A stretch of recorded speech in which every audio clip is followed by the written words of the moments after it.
Conservative new media viewers, Charlotte Hornets fans around the world, J-Lin fans around the world, what's up? It's me, PFV, Paul F. Villarreal, the NBA expert, and we're here to discuss Charlotte's 108-94 victory tonight over the Dallas Mavericks in Dallas, Texas. Countdown for the woo, 3, 2, 1. Woo! Excellent win, the team's second win in as many games. And that improves the Hornets' record to 2-3 on the season, and the Mavericks dropped to 2-3 on the season as well. This was there were points in this game where Charlotte just looked so good. I mean, their offense looked so smooth and just moving the ball perfectly, and that was really great to see. Let's go over the stats quickly. Dirk Nowitzki, 14 points. Zaza Pachulia, 14 points, 10 rebounds. Deron Williams, 15 points, 5 assists.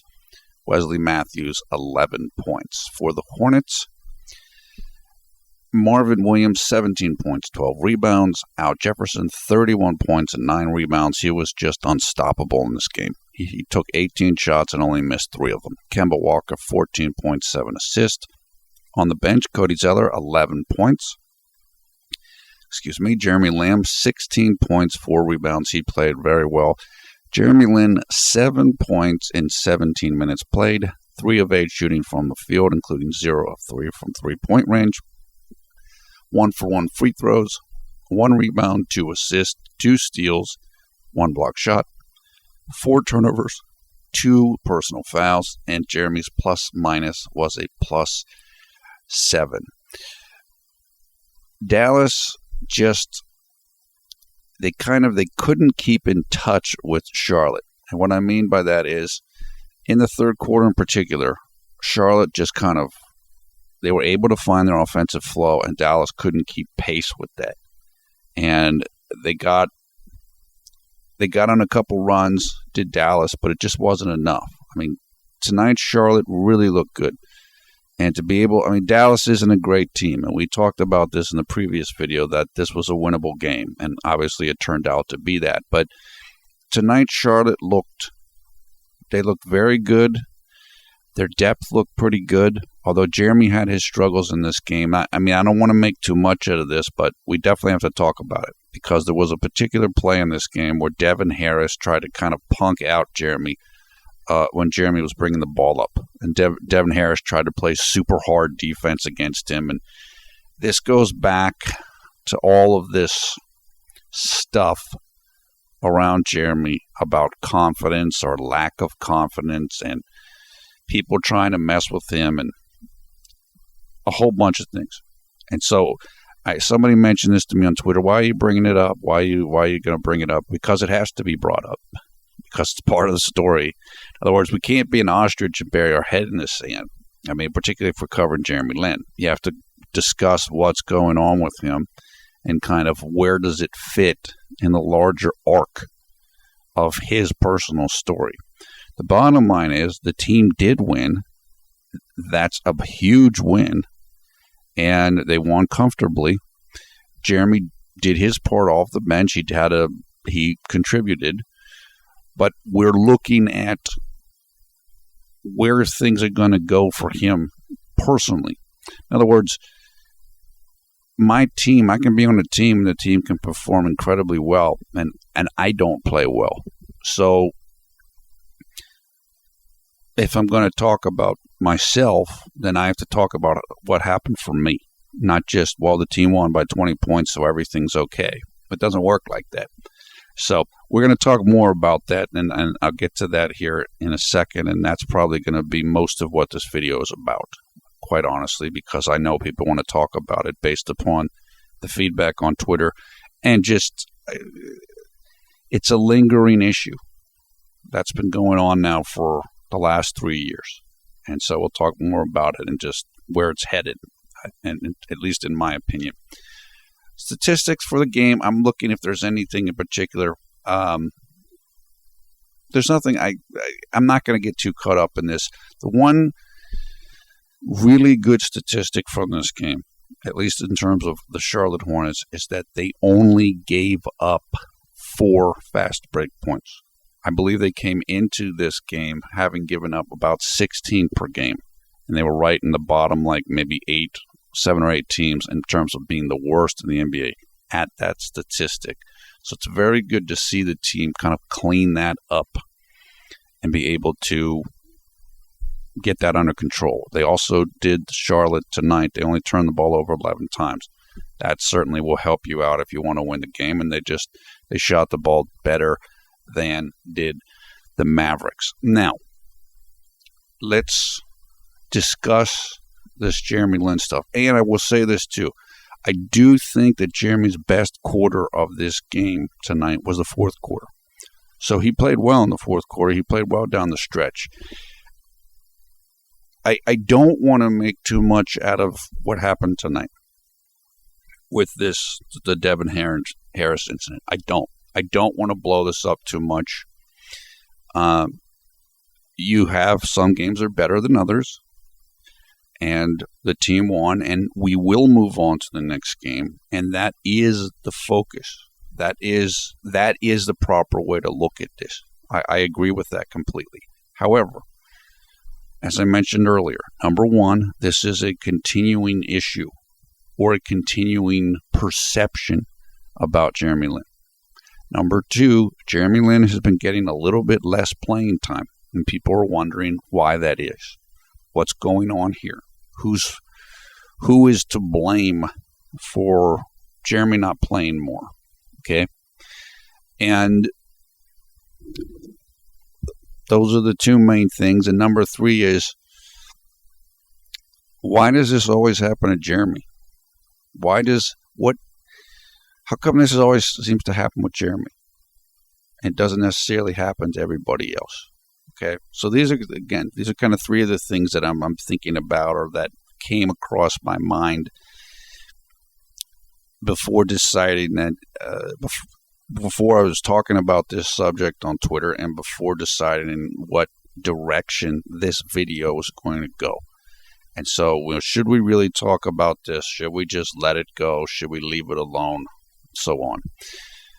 It's important to discuss this, not only because it's what's happening, it's real, but for many of the fans of JLin who are newer to the game, you might not understand some of the nuances and stuff. In other words, it really might not make sense to you. Why is Jeremy getting fewer minutes here than he was getting? Or did Clifford tell him a lie? Did Clifford say, look, we're going to play you this, and now all of a sudden we're not going to play you, we're not playing you as much? What's going on here? And also, just how does this work? I mean, what's going on in terms of Jeremy himself? So the play in question here that kind of started all of this was, let me look it up here quickly, just so I actually get the information here correct. This was early in the fourth quarter. Now, before this play happened, it's Jeremy recently has been struggling a little bit with his open jump shots. And so there's a feeling with JLin that his confidence isn't always so great, or that his confidence is up and down, that it's easy for him to lose confidence or overreact. Jeremy's talked about this himself. We've mentioned it before that, for example, Dwight Howard, when the two were teammates in Houston, Dwight Howard has said something to the effect of JLin's a really good player when he's confident. So with the implication being there that sometimes Jeremy loses his confidence. Now look, I'm not inside JLin's head. I can't tell you everything that he thinks. Jeremy is naturally a pretty confident or cocky person. He certainly has that aspect to him. He said it, and I don't think it's really that hard to believe. However, Jeremy, as kind of like the outsider Harvard man, first person of Taiwanese or Chinese American descent in the NBA, maybe it's just when when things are difficult or it's easy for other people he can kind of be the outsider, right? Sometimes, and perhaps that kind of weighs on him more, or people, there can be more negativity associated with that. Not because of what Jeremy is, but because of how other people see it, or what they think about it, or whatever. I was just recently watching Jeremy in the videos that were produced on Hornets.com called Inside the Hive. And they were talking about Jeremy, and they were discussing about Linsanity. And Jeremy was saying, if I could go back to Linsanity and I could change anything, I would focus more on the positive and think less or worry less about the negative. Well, what's negative about Linsanity?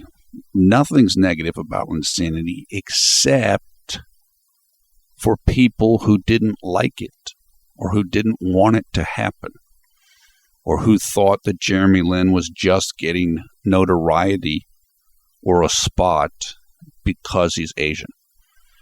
So this is what I'm trying to say. If you're JLin and you're, again, the quote-unquote the outsider or the trailblazer here in the NBA, you got to deal with that. You have to deal with that, whatever you want to call it, that negative energy that's been around you in different ways. Again, at the start of last season, I remember reading a piece and then talking, being very upset about it, saying that JLin is only in the NBA and the Lakers only wanted him because he's Asian, which doesn't make sense. I don't think on its face that's nonsensical. So the point of this is Jeremy is a sensitive individual. He's tuned into other people. He has good emotional intelligence. If you know that everybody has a perception of you, and sometimes you've had to listen to all this nonsense over the years of your basketball career, sometimes if you're sensitive, you might think about it too much. It might affect you too much. I'm not saying that that's what happens to Jeremy or it's what is happening to him, but it could be. And it's a shame for him because it's not his fault. And so I think he gets put under more scrutiny than other people would be. And like I said, I think that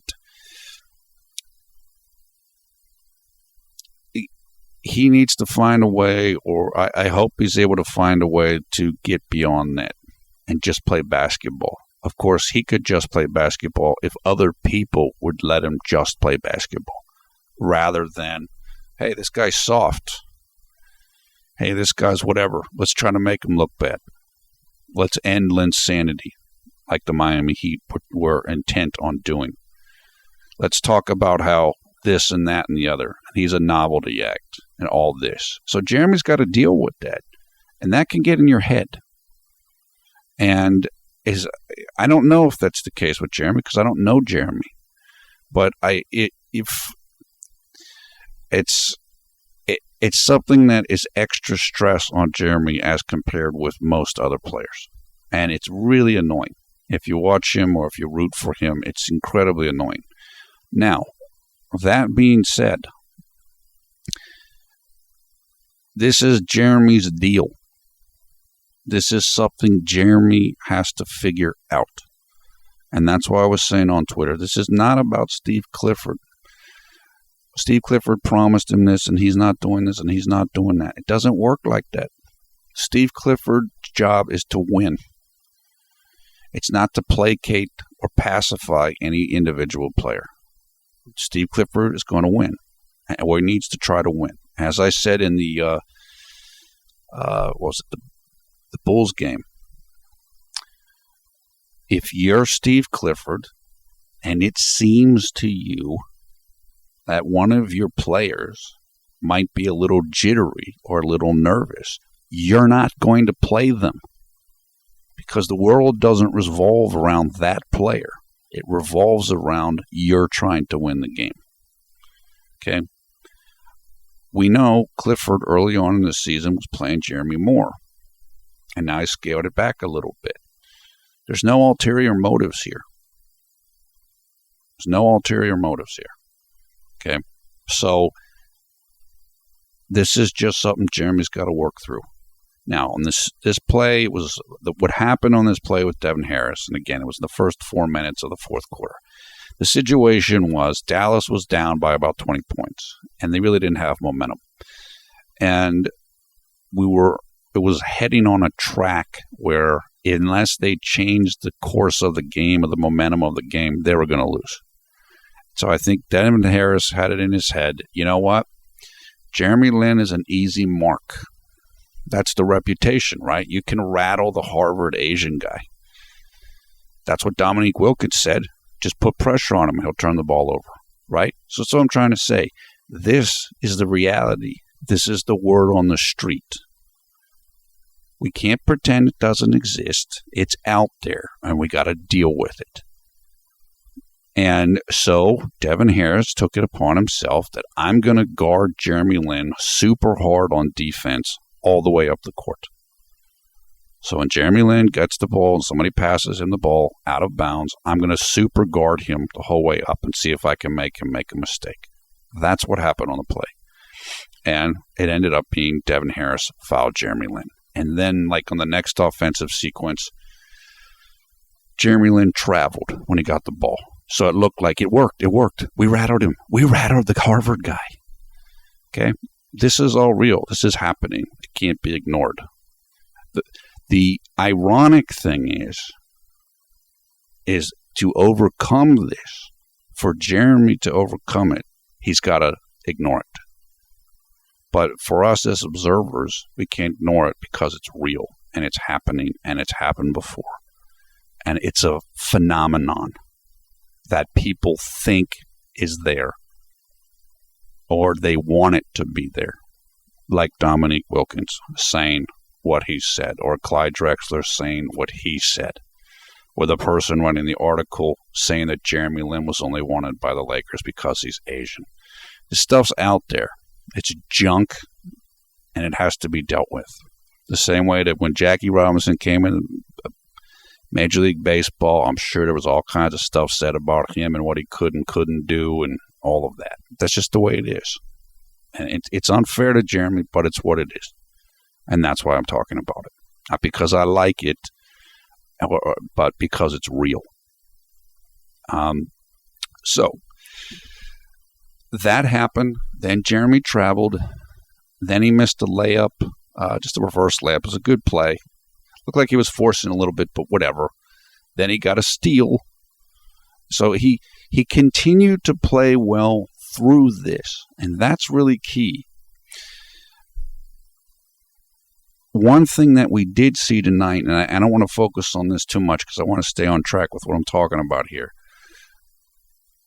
Steve Clifford did play JLin at shooting guard, and that's, as I mentioned, the reason why he would not do that against Chicago was because of Jimmy Butler. He didn't want Jeremy to have to deal with Jimmy Butler. But tonight, that wasn't the case. So, okay, we'll put Jeremy back on shooting guard. So, all of this stuff's happening, and Jeremy ends up with 4 turnovers. And Steve Clifford's thinking about winning. This is an important game to win. Okay, so Jeremy only ends up playing 17 minutes.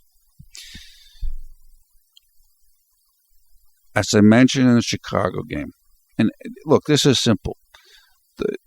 Jeremy has to keep working on his jump shot. I can't remember when it was. I want to say maybe it was the second year in Houston. Jeremy came out at the beginning of the season and shot the heck out of the ball from three-point range. I mean, he couldn't miss for like the first, 15, 20 games. And then it faded away. So he's got to keep working on that. He's got to continue to work on his jump shot and continue to manage this jittery or this people wanting to challenge him nonsense and his defense associated with that. Or, well, in this case, it was actually offense, but just everything around that. And that's how he's going to stay on the court more. That's how he's going to play more minutes. And just as I said this in the Chicago video, and I'll repeat it again here, the most important thing for JLin is to hit open shots. If he's hitting open shots, because we know he can drive, he's very good at driving. If he's hitting open shots, and he got a couple wide open threes in this game too, and he wasn't able to knock them down, and that's fine. I'm not gonna, again, I'm not trying to accentuate the negative here, okay, or overanalyze where, oh, geez, maybe the person's not confident because they didn't shoot the ball well from three-point range in 2 games. Well, maybe they just didn't hit shots. But there is a narrative, there is a thing with Jeremy as regards all of this. And I know for many of his fans, and I've seen this over the years, they wish Jeremy was whatever. They wish he was more of an alpha, or they wish he was more of a badass, or they wish he was more whatever it is. Super confident. Look, Jeremy is what he is. He's a nice person. He's a good guy. He's mentally strong, much stronger than what people think. This is just another part of the journey. And as I said earlier, the way you get through this is you just let it go. Okay, people want to try to clown you or make joke on you. They're going to try to super defense you because you're the guy that gets rattled. Just play it off. In other words, just play your game. When they try to do that, just bring the ball up the court, pass the ball to the offense. In other words, it's irrelevant. Just say it's not going to affect you at all. When you have open shots, hit your open shots.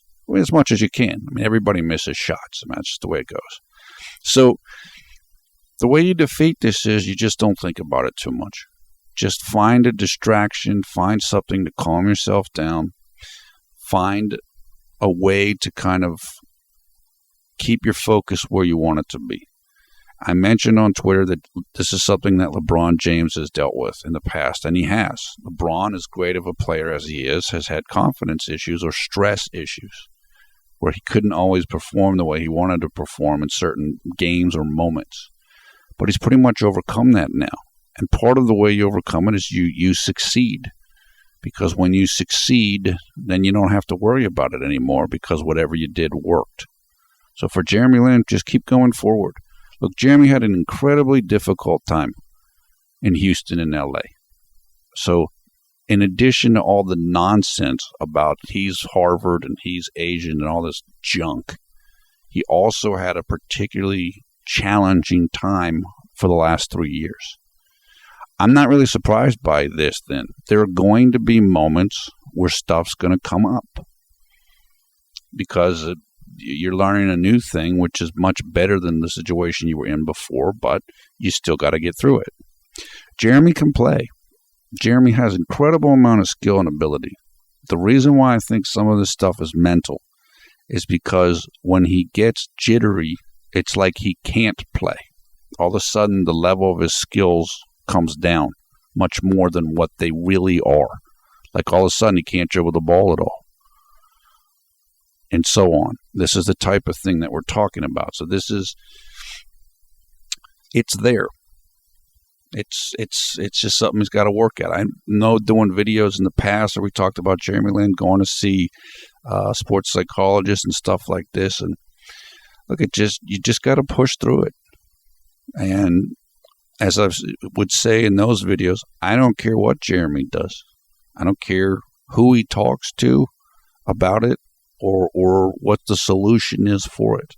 I know he said that he reads a Bible before games and he's done different things. And we know in Houston how up and down emotionally he would be because he was under so much stress. Well, he's much better now. This is like the last remaining part of that. And he just has to continue to work to find a way to kind of put it to rest for good. He's getting there, and tonight the team winning helps that. puts the mind at ease. Okay, you had a little struggle. You had a little moment or two where they tried to make fun of you. Well, so what? You still won by 14 points. So it makes it a lot easier to go on to the next game. That's pretty much it. Look, I mean, I can tell you this right now. For me personally, as somebody that used to be a competitive athlete and whatever, it just drives me crazy watching it. If you've ever been, you've been and you played and stuff, people try to punk you out like that when you're playing. It's really annoying, frustrating. But the thing you have to do is you can't. Well, look, I mean, it depends. When you're playing on the court or you're playing on the playground, well, sometimes you're going to say something or something, whatever. Jeremy can't do that in the NBA. That's not a productive response. So you have to control that. And you even have to control the impulse a lot of times to get your get back. We've talked about this before. You have to send a message that the person's not going to be able to get away with that, but you have to do it in an intelligent way that doesn't hurt your team. You know, you see guys getting into one-on-one battles. Well, that's not always smart team basketball. So a lot of times you just ignore it. You just ignore it. Just let it go like it has no effect. And then pretty soon, once the people realize it has no effect on you, they won't do it anymore. And that's kind of the situation Jeremy is in. And it's not all his fault. And it is unfair. But it's what he's got to deal with. And the better that he is able to deal with it, and the sooner he's able to deal with it, the more minutes he's going to play, and the better he's going to play. Again, I'm not suggesting all of his stuff or some of his lack of results is just because of confidence stuff. It isn't.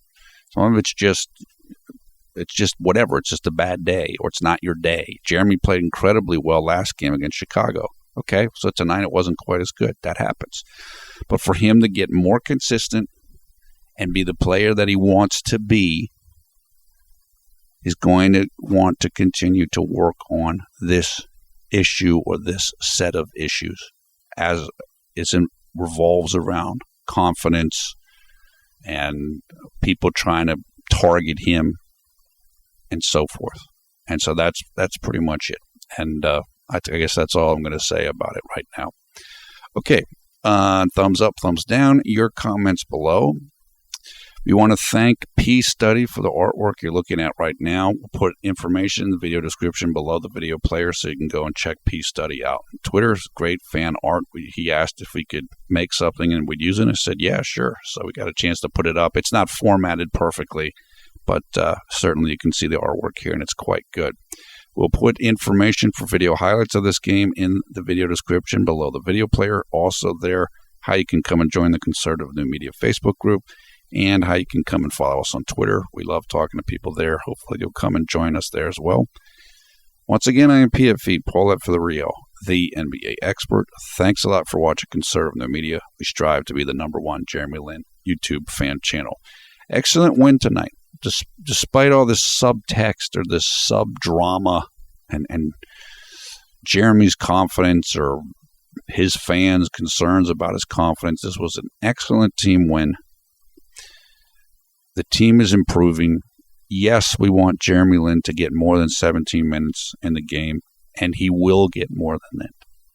Just, he's improved so much. There's still a few areas still to kind of iron out and get up to par. He's getting there. He's getting there. He's so much of a better player now. So I would just tell everybody, hang in there, keep rolling along, and just stay on course. Don't get to. I mean, there's people tonight just all down in the dumps, and I would just say, don't worry about that. Don't worry about that. The best thing that happened tonight is that the team won, because everybody feels better when you win, including Jeremy, which means it's going to make things a lot easier for him to kind of make whatever adjustments he feels like he needs to make. That is it for now. Hope you're having a great night or great day wherever you are around the world when you watch this video. Take care. We will talk to you again soon. And the next game coming up, I believe, is in 2 days from now. Excuse me. Let me look at the schedule so we can talk about that. yes, that game will take place on Saturday, November 7th here in the United States. It will be in San Antonio, Texas, against the San Antonio Spurs, and that will be at 8:30 p.m. Eastern Time, again here in the United States, which means the game will take place on Sunday, November 8th at 9:30 a.m. in Taipei, Taiwan, and in China. So that's going to be a lot tougher game. I've seen the Spurs play a couple times this year. Obviously, they're very good. One thing I have noticed about them, though, is they're not executing great in the fourth quarter. And that's because they just acquired LaMarcus Aldridge, and they're still learning him, and they're just not completely in sync. There is a chance that if the Hornets hang around in the game and play well, maybe they can steal that victory. That would be phenomenal. And if we can get out of that, if we get out of San Antonio with a 3-3 record, boy, that would be pretty amazing. But we'll see what happens. Just want the team to play well, and hopefully Jeremy will play well also in that game. Again, Saturday, November 7th, 2 days from now. We'll be looking forward to that. We'll see how the Charlotte Hornets can do against the powerful San Antonio Spurs.